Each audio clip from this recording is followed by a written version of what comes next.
Chega mais glorioso, chega mais gloriosa, vamos continuar a bater um papo sobre Conmebol Sul-Americana com Marcelo e com André, dois ícones dessa conquista internacional do Botafogo. E repito, único carioca campeão internacional no Maracanã, Fogão. A gente vai falar do jogo das oitavas de final contra o Bragantino.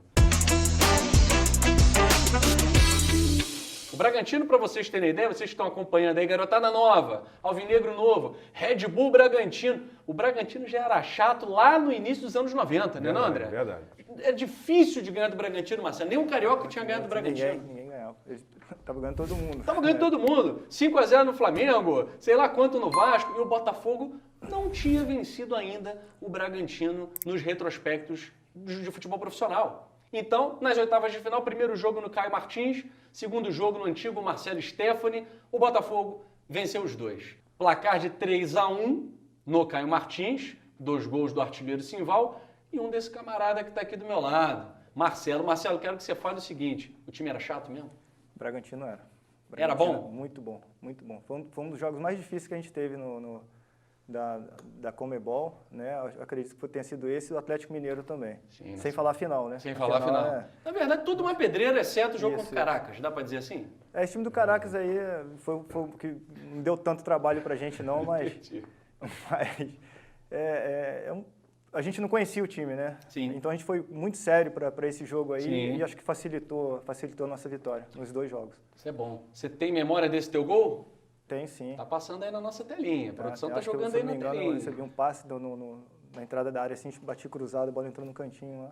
Foi isso aí. Meio sem querer, né? Meio sem querer. Como sempre, né? Como sempre, né? Aquela bicicleta contra o Fluminense, É meio sem querer também. É meu compadre.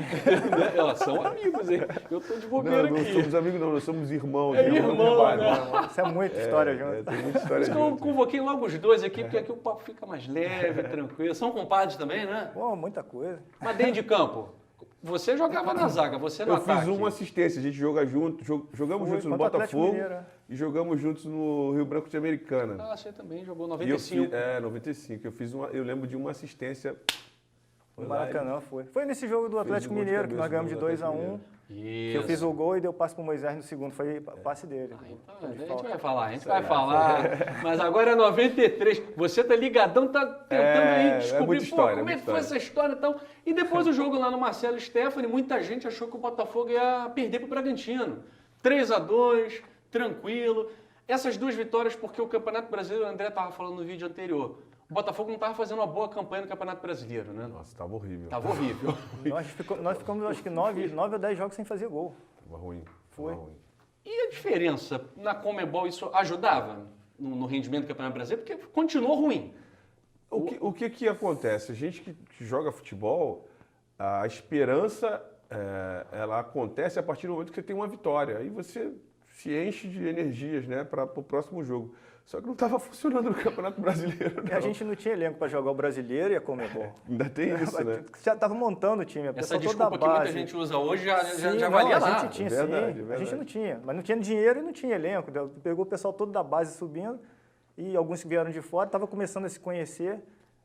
Isso sem desmerecer o pessoal da base, né? Porque assim, Sim. quando você vai colocar um menino para jogar, você tem que maturar o garoto. Claro, Você senão tem que tu queima colocar o o garoto aos poucos. E ali foi Não tinha uma tempo. emergência. O que tinha? Não tinha tempo. Clay, Eliomar, Cláudio, Subiu todo mundo. subiu todo Garoto, mundo. Cristiano O que deu uma reforçada na nossa espinha dorsal foi a chegada do Carlão, a chegada do Eliel, a chegada do Simval, né?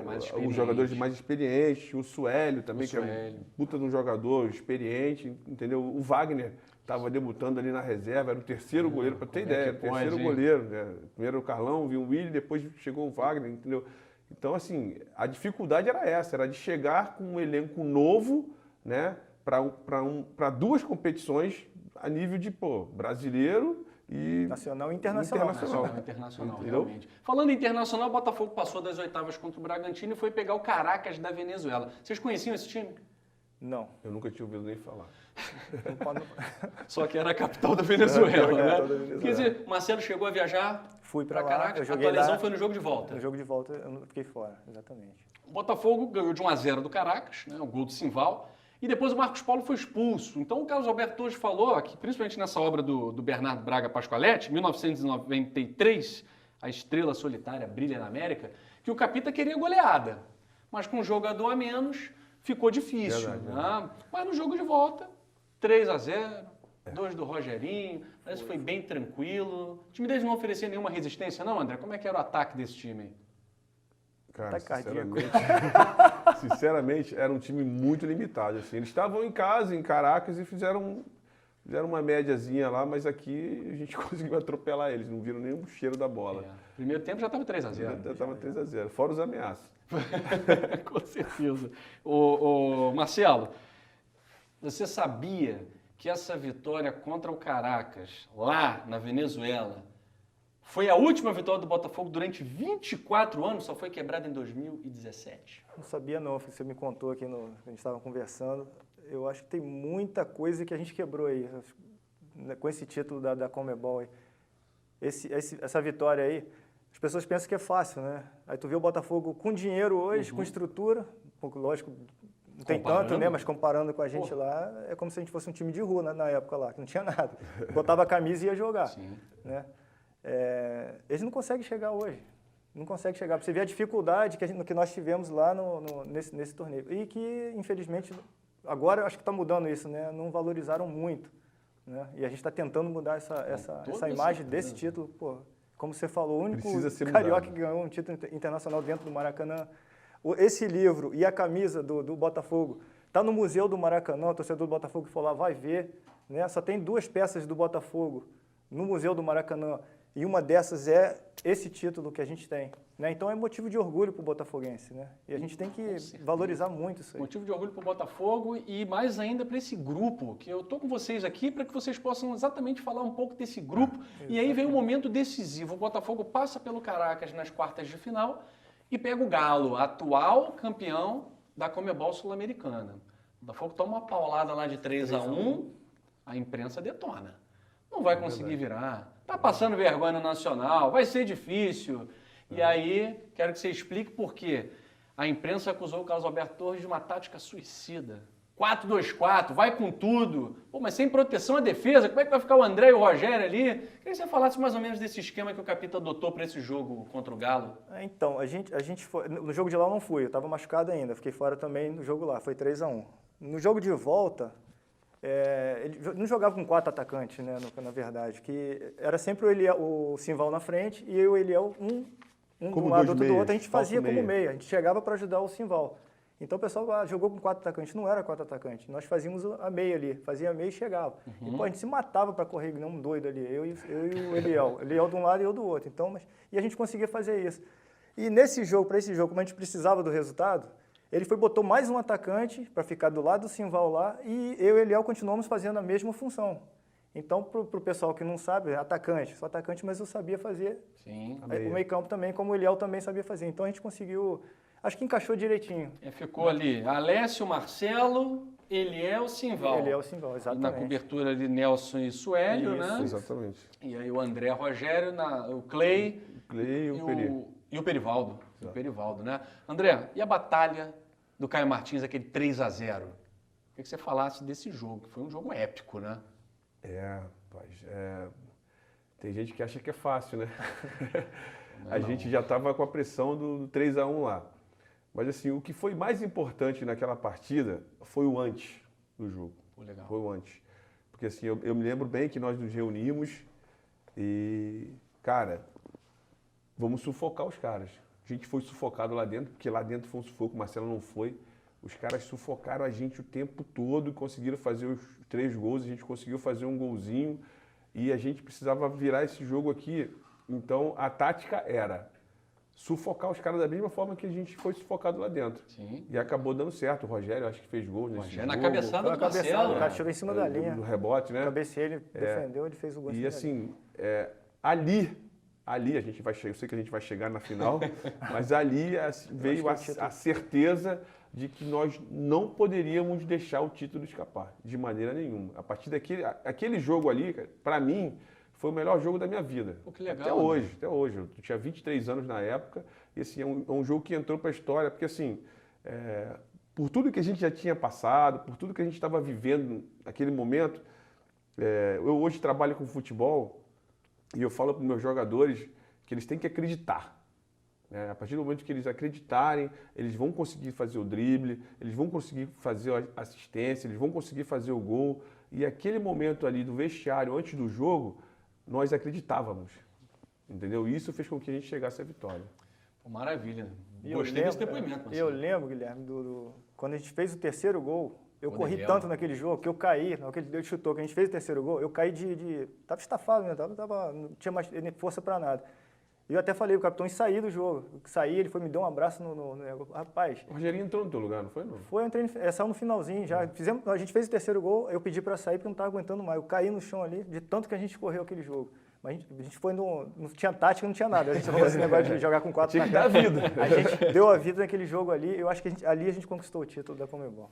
Que legal, cara. Pô, o Caio Martins explodiu aquele dia, não cabia nem uma agulha. Não sei como é que a torcida não invadiu o campo aquele jogo. Foi uma festa, cara, maravilha. Eu fico até arrepiado só de lembrar.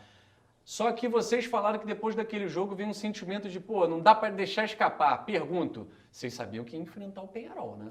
E Peñarol é Peñarol. Nós sabíamos da história do Peñarol. Eu aconselho até quem botafoguense a pegar esse livro aqui, ler, porque o Peñarol naquela época era o time que tinha mais títulos internacionais no mundo. Nem o Real Madrid tinha tanto título igual o Peñarol. 5 Libertadores e 3 Mundiais. E era o campeão uruguai daquele ano. É o Bicho-Papão. E nós ganhamos desse time. Então, valorizou mais ainda. Não ganhou título internacional em cima de Cobreloa, não, que nem existe. Nem sei que time é esse. Pô, isso aqui e nem é vice de LDU. Aqui é campeão, em cima do Peñarol. Bom, vamos lá. Jogo do Uruguai. Tu foste? Lá eu não fui. Pediu pra sair? Eu pedi pra sair, nada. Já reparou que ele não foi nas piores? Ele não vai nas piores. Não. Mas pro Caribe o Marcelo foi. Mas na volta eu resolvi o problema na volta. Mas me conta, ele ficou por causa de quê? Eu estava contundido ainda, eu tinha machucado o tornozelo, fiquei uns 2, 3 jogos, 3 ou 4 jogos, não sei, fora. Foi esse do Atlético, fiquei esse da Venezuela, o time da Venezuela aqui, e fiquei fora desse também do Peñarol. E aí, André? Medo de avião. A pancada cantou. Rapaz, tava frio. Frio? Tava um frio intenso. Os caras com sangue nos olhos. Tomaram um conhaquezinho antes de começar o jogo. E o bicho pegou. Eu me lembro bem que foi uma batalha. O jogo foi uma batalha. Nós conseguimos fazer o gol com o nosso querido Perivaldo. Nosso camisa 10. De fora da área, camisa 10, bota 10 no peri. E assim... Só o capitão. Foi difícil, cara. Foi muito difícil, porque foi um jogo duro. Aqui no Maracanã foi um jogo duro, você imagina lá. Porque eu tô te pedindo para você trazer esses detalhes, porque a gente tem notícia do jornal, fotos, mas o jogo mesmo não passou na TV. E a gente começou aquele jogo, se eu não me engano, o Fabiano, que não vinha jogando. Ele jogou, acho que de volante ali. O Carlos Alberto botou ele de volante ali, era um jogador que a gente tinha confiança, mas ele não era um cara que vinha jogando sempre, sabe? E assim, foi difícil pra caramba, porque os caras marcaram pesado, pegaram pesado pra caramba. E o empate foi super importante. Entendi. O Rogério foi expulso naquele jogo. O Rogério foi expulso, exatamente. Foi aí que deu a oportunidade pro Cláudio entrar. Se eu não me engano, o Cláudio entrou no jogo, acho que no lugar do Fabiano mesmo, se eu não me engano. Isso. E compôs a zaga ali comigo e jogamos a final. Conclusão, empate foi até um bom resultado diante de tudo isso, né? Ótimo. Pro time do Peñarol que era, só jogador de seleção uruguaia, pô. É verdade. O papo está muito bom, é papo glorioso mesmo, mas a gente vai ter que dar uma pausa, né? Tem que beber uma água, molhar a palavra, o André vai fazer um aquecimento, o Marcelo também bateu uns pênaltis ali, que ele não bateu na final, e vai bater agora, né? Daqui a pouco a gente volta, tá? Segura aí, se inscreve no canal, deixa like, comenta, divulga. O último vídeo tá chegando. Um abraço.